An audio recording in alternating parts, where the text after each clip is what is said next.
అస్సలు పట్టించుకోవట్లేదు చూడండి. అయ్యి ఎవరు ఎగుంటాడా? ఒకప్పుడు రారాజు ఇది, ఈ మీటర్ గేజ్ రైలు. ఇది ఒకటి చిన్న దెబ్బతైతే తగిలింది. ఈ ప్రాంతంలోనేనంట గాంధీజీ పుట్టి. ఈ దోమలు యాడ్ నుంచి వచ్చినాయి, చిన్న చిన్న పురుగులు దోమలు. ఇది మన భారతదేశంలో ఉన్న 12 జ్యోతిర్లింగాల్లో మొదటిది.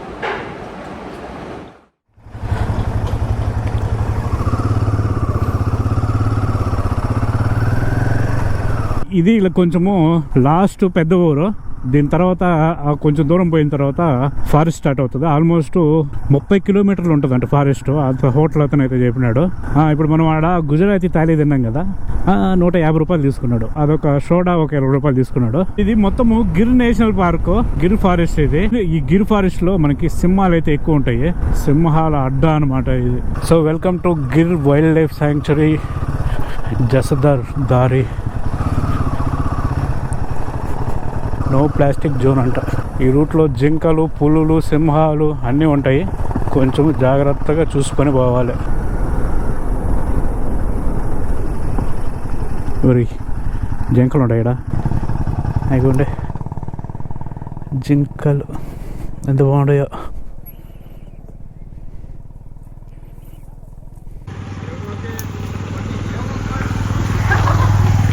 అడవి జింకలు 1, 2, 3 ఆర్టిస్.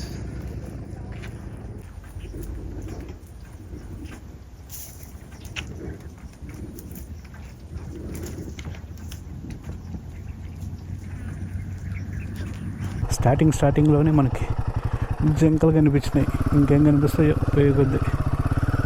50 కిలోమీటర్లు ఉంది ఈ forest. Wild life crossing zone. మరి భయంకరంగా ఉంది, మనం ఒక్కడే ఉన్నాము.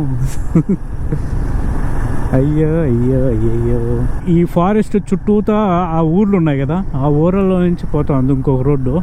మనమైతే అటైతే పోవడం లేదు, ఇట్లాగైతే ఇది ఫారెస్ట్లో పోతుంది కదా, అందుకని అయితే మనము ఎడబోతా ఉన్నాం ఈ రోడ్లో.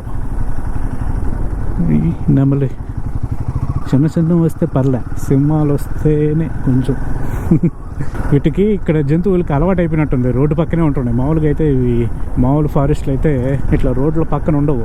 ఇక్కడ వీటికి అలవాటు అయిపోయినట్టుంది, రోజు చూసి. ఇవి వచ్చి వైల్డ్ లోపలికి పోయేదనమాట. అదేంటి సఫారీలు ఉంటాయి కదా, ఆ సఫారీ అనమాట లోపలికి.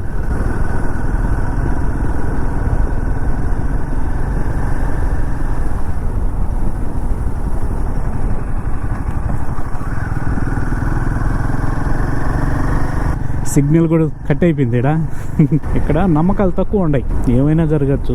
అందుకనే కొంచెం జాగ్రత్తగా ఆచితూచి పోదాం.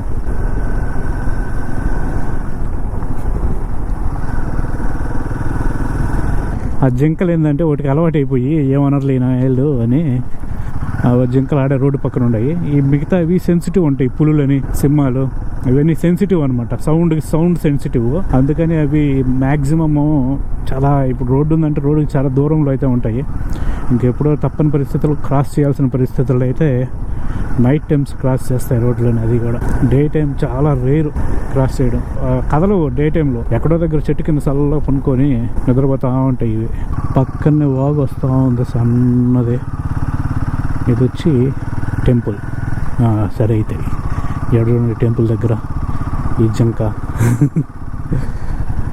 ఏమవుతుందిలే అన్నట్టు తిరుగుతుంది. ఇది మన ఆవులు తిరుగుతాయి చూడండి గుళ్ళ దగ్గర, అట్ట తిరుగుతుంది దుప్పి.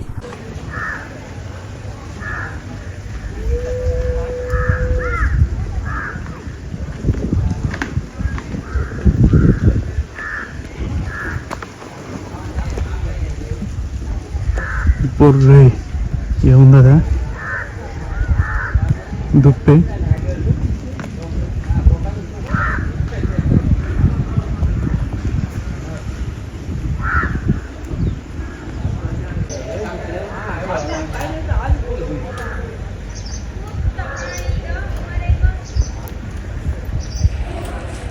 ఇది అడవి మధ్యలో ఒక టెంపుల్ ఉంది. ఇక్కడి నుంచి మళ్ళీ అడవి స్టార్ట్ అవుతుంది.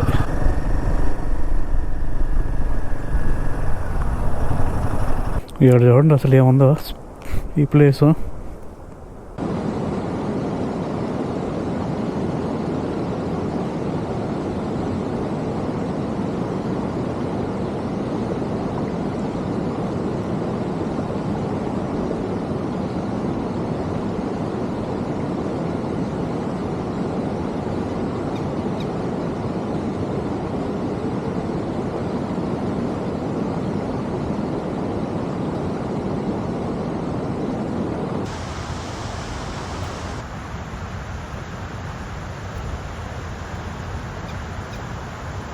ఈ ప్లేస్ మాత్రం సూపర్ అంతే అసలు. ఇటు నుంచి ఇటు పోతున్నాయి ఎడకో వాటర్. అడవి మధ్యలోకి వచ్చి మధ్యలో ఆగి ఫోటోలు తీసుకుంటాం. ఏమన్నా జంతువు గింతువు వస్తే ఎటు చూడండి నెమళ్ళు రోడ్డునే ఉన్నాయి. ఒర్రే ఎంత బాగుండయో. హలో పొడస్తుందా ఏంది? ఇదే దగ్గరగా ఉంది ఇది. నెమలి ఏడొకటి ఆడొకటి, రెండు మగవే. సూపర్గా ఉండే అసలు. అస్సలు పట్టించుకోవట్లేదు చూడండి. అవి తిరిగి తిరిగి ఇక్కడ జనాభా తిరిగి వీటికి అలవాటు అయిపోయింది. ఓరా లబ్బే ఎంతమందిని చూడలేదా అన్నట్టు కలర్ మాత్రం సూపర్గా ఉంది అది. ఎంతోమందిని చూసినాం మేము, నువ్వేంది తొక్క అన్నట్టుండే. ఈడొకటి ఈడేంది జింకలు, నెమళ్ళు, కోతులు అంట. ఇక్కడ ఒకటి ఉంది కోతి, దీని పక్కనే నెమలు ఒకటి ఉంది. బాయ్ దానికి నెమలి పింఛం బాగుంది. నెమలు దండిగా ఉండే ఈడ. ఎదుగుండే ఈడ ఒకటి ఉంది. ఊరు నేనేం చేయలే. ఈడొకటి ఉంది నెమలే. అదిగోండి ఇది పెద్దది. ఇంకా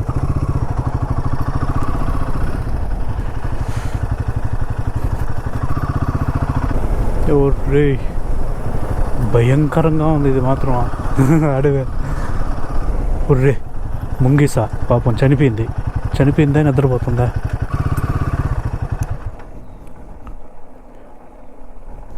అదిగోండి ముంగిసా.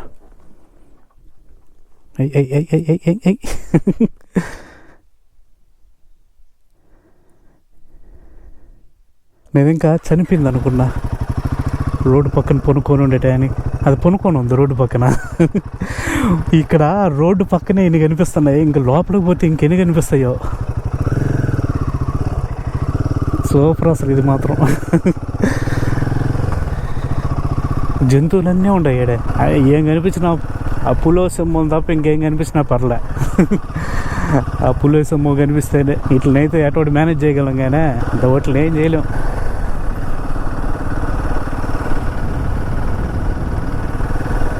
వీళ్ళు ఎవరు వస్తామే నడుచుకుంటూ వస్తూ ఉంటారు ఆ రోడ్లో. మీరు మేలు కదా వస్తామే. ఇక్కడ చూడండి ఇంతలో అడవిలో ఒక ఊరు ఉంది, గిరిజన ప్రాంతం ఏంది ఇది. అక్కడేమో వాటర్ ఫాల్ చాలా బాగుంది. ఎవరు వీళ్ళు అసలు ఇది హైలైట్ కదా ఈ ఊరు.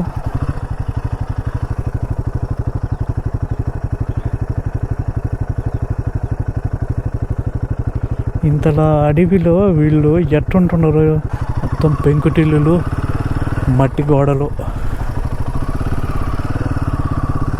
ఇక్కడి నుంచి వస్తుండే వాటరు.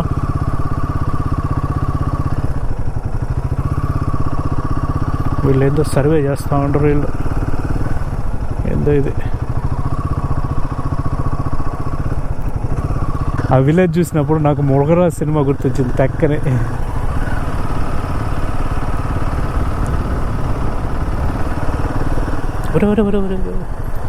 ఈ నెమళ్ళు ఏంది తెగ భయపడిపోతున్నాయి మనల్ని చూసి.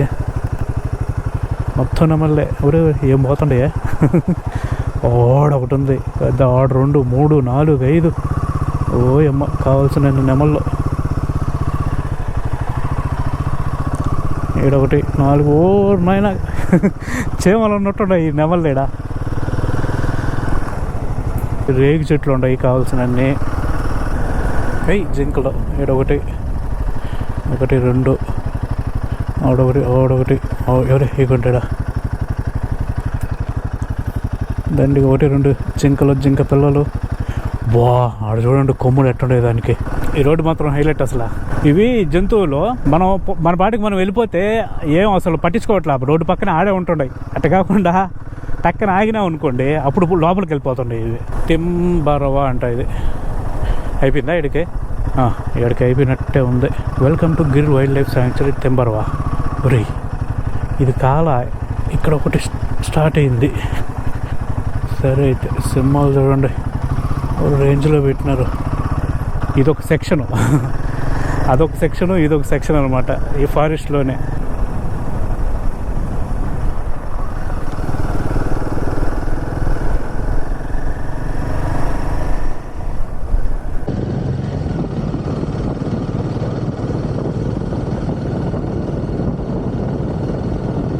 ఇది ఫారెస్ట్ చెక్ పోస్ట్. ఇక్కడితో ఎండ్ అయిపోయింది ఫారెస్ట్ అనేది. చంపినారు నాయన స్పీడ్ బ్రేకర్లు వేసే ఫారెస్ట్లో. కిలోమీటర్కి 4 చొప్పున వేసి ఉంటారు వీళ్ళు స్పీడ్ బ్రేకర్లో. ఎంట్రీ 8 PM to 6 AM అంట. ఏం చేస్తుంటారు వీళ్ళు నెమలేకలు పెట్టుకొని. ఈ రోడ్డు ఇంకా ఇప్పుడే కన్స్ట్రక్షన్ చేస్తూ ఉండరు.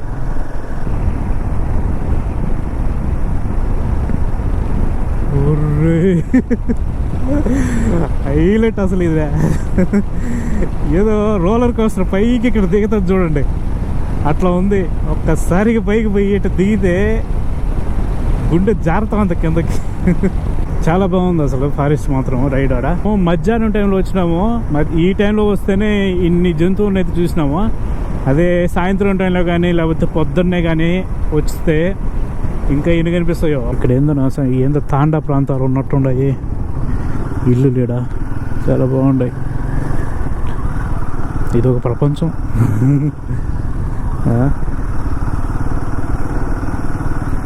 చూడండి ఏముందో అసలు ఇక్కడ. ఇక్కడతో అయితే మనకి గిర్ నేషనల్ పార్క్ సమాప్తం. ఇదిగోండి సింహాలు అయితే భలే పెట్టినారు. ఒక్కడు కూడా కనపడలా. అదృష్టం. కనిపించింటే మన దురదృష్టం అది.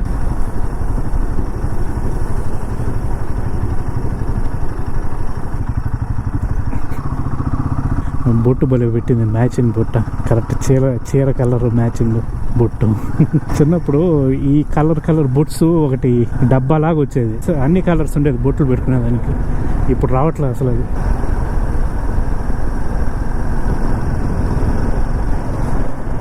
ఈ రూట్లో పల్లీలు ఉంటాయి కదా, పల్లీలు ఎంట్రన్స్ అన్నిటికీ ఎంట్రన్స్ పైన సింహాలు అయితే పెట్టుకుంటారు అందరూ.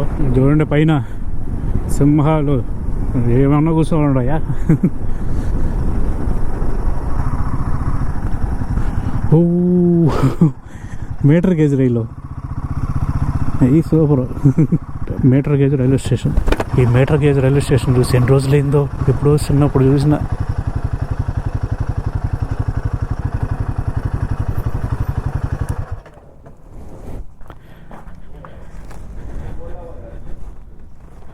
ఒర్రే ఏముందో అసలు ఇది, సూపర్ అసలు ఇది.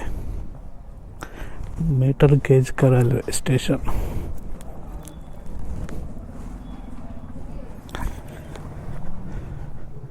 దారి బందే. అచ్చా, మొత్తానికైతే సూపర్ అసలు ఇది రైల్వే ట్రాక్. నాకు తెలిసి ఈ ట్రాక్ని మొత్తం లేపేస్తారు. ఇది మీటర్ గేజ్ రైల్వే బోగీలు ఇంకా ఉండవు. ఇవి ఒకప్పుడు ఓ రేంజ్లో ఉండింది, ఇప్పుడు తుప్పు పట్టి సిలుం పెట్టేసింది. ఏముంది అసలు. ఒకప్పుడు రారాజు ఇది, ఈ మీటర్ గేజ్ రైలు ఈ స్టేషన్లో. ఇప్పుడు అసలు పట్టించుకునేవారు లేరు. దారి రైల్వే స్టేషన్ ఇది. ఎంత బాగుందో దారి. అదిగోండి దారి రైల్వే స్టేషన్ ఇది. బ్రాడ్ గేజ్ కా. అచ్చా, సో దీన్ని అయితే బ్రాడ్ గేజ్గా కన్వర్ట్ చేస్తున్నారు మీటర్ గేజ్ని. అందుకని అయితే ఈ స్టేషన్ ఎత్తిపోయినారు. ఇదిగోండి ఇక్కడ చూడండి సింహాలు ప్రతి ఒక్క దగ్గర.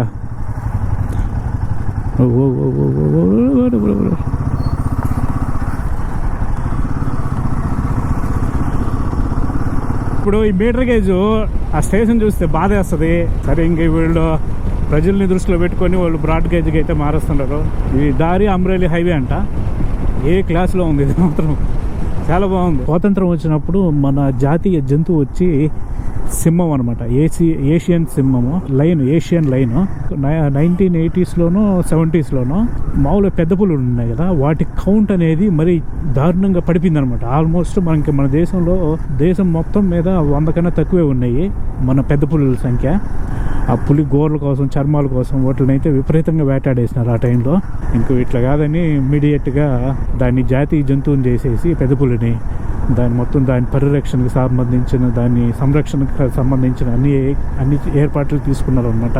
ఆ విధంగా మన జాతీయ జంతువు అనేది మన సింహం నుంచి పెద్ద పులిగా మారిందనమాట. అదనమాట. అందుకని చూడండి సింహం బొమ్మ ఉంటుంది మనకి ఆ జాతీయ చిహ్నంలో కూడా అప్పట్లో. చూడండి పక్కనే వస్తుంది మీటర్ గేజ్ మనకి. భలే ఉంది ఇక్కడ మాత్రం రోడ్డు పక్కన రైల్వే ట్రాక్. ఇట్ట కానీ ఓ ట్రైన్ కానీ వచ్చుంటే ఎక్సలెంట్తో ఉండేది అంతే.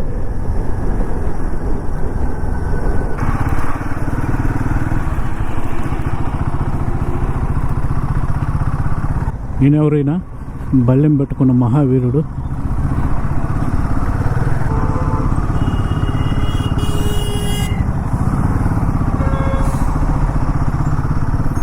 ఓడేందో దాని చేతులు తెగ రుద్దుతా ఉన్నాడు దేనికో. చలికే లేకపోతే ఏమైనా పొగాకేసుకొని రుద్దుతా ఉన్నాడు చేతిలో. ఓహో ఆకేనమ్మో. ఇంకా భావనగర్ 11 కిలోమీటర్లు అంట ఇక్కడి నుంచి. ఆల్మోస్ట్ వచ్చేసినట్టే. ఇప్పుడు ఒక పెద్ద పని ఏంటంటే మనం పోయి ఏదో హోటల్ లాడ్జ్ ఎత్తుక్కోవాలి. ఇడేంది ఎంత దుమ్ము ఉంది. प्रॉब्लम दूर से आया मैं आंध्र प्रदेश से आया आंध्र प्रदेश से 7 గంటలకైతే భావనగర్కి అయితే వచ్చినాము. హోటల్స్ చూస్తామంటే ఎంత 1200 అట్లా ఉంటున్నాయి. అంటే ఏసీవి. మనకి ఏసీ వద్దు నార్మల్ సరిపోతుంది అంటే అతను నుండి ఒక 800 అయితే చెప్పినాడు. ఫస్ట్ 900 చెప్పినాడు, మళ్ళీ ఉండి 800 చెప్పినాడు. నేను ఉండి 500కి అడిగిన. 500 రాదు, లాస్ట్ ఫైనల్ 700కి వస్తుంది అని చెప్పినాడు. పొద్దున్నే 6 గంటలకల్లా నేను వెళ్ళిపోతాను అని చెప్పేసరికి సర్లే ఒక 600 కన్నా ఏంటంటే సర్లే అని ఒప్పుకొని మనకైతే ఈ రూమ్ ని 600కి అయితే ఇచ్చినాడు. ఒకసారి చూపిస్తా చూడండి. అంటే ఇది ఏసీ ఏం కాదు, నాన్ ఏసీయే. కానీ ఇక్కడ వాతావరణం చాలా చల్లగానే ఉంది. ఇది బెడ్, ఫ్యాను, ఇది మన లగేజ్ ఉంది. ఇదేందో ఇది వాష్రూమ్. ఈ విధంగా ఉంది. హాట్ వాటర్ వస్తూనే ఉంటాయంట ఇప్పుడు. ఇది మామూలు కబ్బోర్డు. దీంట్లో ఏం పెట్టేది ఏం లేదు. మనం అసలు ఇక్కడ భావనగర్కి వచ్చిన విషయం అయితే చెప్పలే కదా, ఎందుకు వచ్చినాం అనేది. ఇక్కడ ఏంటంటే మనం యాక్చువల్గా భావనగర్ నుంచి సూరత్కి ఒక ఫెర్రీ అయితే ఉంది. మనం అయితే ఆ ఫెర్రీని అయితే బుక్ చేసినాము, ఇంక్లూడింగ్ మన బైక్తో సహా. మార్నింగ్ 8 గంటలకైతే ఇక్కడి నుంచి బయలుదేరుతుంది. ఇక్కడి నుంచి అంటే భావనగర్ నుంచి, అంటే భావనగర్ కాదు, ఇక్కడి నుంచి ఇంకొక ఫెర్రీ పాయింట్ ఒకటి ఉంది. నాకు తెలిసి 30 కిలోమీటర్ల దూరంలో ఉంటుంది. అక్కడికైతే మనం వెళ్తే రేపు పొద్దున అక్కడి నుంచి మనం అయితే డైరెక్ట్ సూరత్కి అయితే ఫెర్రీలో అయితే వెళ్ళిపోవచ్చు అనమాట. అందుకని మనం అయితే ఇక్కడికి భావనగర్కి అయితే రావడం జరిగింది. మామూలుగా అయితే ఇదే మనము చుట్టేసుకుని రావాలంటే ఆల్మోస్ట్ ఒక 10 గంటల జర్నీ పడుతుంది. ఇదైతే జస్ట్ ఒక 700 రూపాయలతో ఒక 4 గంటల్లో ఇక్కడి నుంచి మనం సూరత్కి అనేది వెళ్ళిపోవచ్చు అనమాట. అంటే బైక్ లో పోలేక కాదు, కానీ ఈ ఫెర్రీని ఒకసారి ఎక్స్పీరియన్స్ చేద్దామనే ఉద్దేశంతో అయితే మనము ఇక్కడికి వచ్చి భావనగర్కి వచ్చి ఇక్కడి నుంచి అయితే ఫెర్రీలో అయితే వెళ్తున్నాము. సముద్రంలో ఫెర్రీ ఎప్పుడు పోయింది లేదు. పర్సన్ కి 500 రూపాయలు పర్ పర్సన్ కి, బైక్ కి 200 రూపాయలు అనమాట. ఆన్లైన్ లో బుక్ చేసుకోవచ్చు. దీని డీటెయిల్స్ నేను కింద డిస్క్రిప్షన్ లో అయితే ఇస్తాను చూడండి. సో ఈ రోజు అదనమాట. ఈ రోజు అయితే చాలా లాంగ్ అయితే జర్నీ రైడ్ అయ్యింది. దీంట్లో హైలైట్ ఏంటంటే మనకి ఆ గిర్ నేషనల్ పార్కు, మనమైతే చాలా జంతువులను అయితే చూడడం జరిగింది ఆ పార్కులో. అంతా బాగానే జరిగింది. కానీ మనం ఇక్కడ భావనగర్కి వచ్చేటప్పుడు ఇదిగోండి, ఇది ఒకటి చిన్న దెబ్బతైతే తగిలింది. పోతా ఉన్నాము ట్రాఫిక్లో భావనగర్లో. ఆటో వాళ్ళు ఉన్నారు కదా, వాళ్ళు ఆటో వాళ్ళు అయితే మన బైక్ దగ్గరకు వచ్చిన తర్వాత టర్న్ తిప్పినాడు. టర్న్ తిప్పినప్పుడు అది కడ్డీ లోపల అద్దం దగ్గర ఏదో మొత్తానికి అయితే లైట్ గట్ట గీసుకుంది. అప్పుడప్పుడు జరుగుతూ ఉంటాయి. అదనమాట ఈరోజు వీడియో. ఈ వీడియో కనుక నచ్చినట్లయితే ఒక లైక్ చేయండి. అదేవిధంగా మన ఛానల్ అయితే సబ్స్క్రైబ్ చేసుకోండి. మనమైతే మళ్ళీ వీడియోలో కలుద్దాం. అంటే దెన్ బాయ్.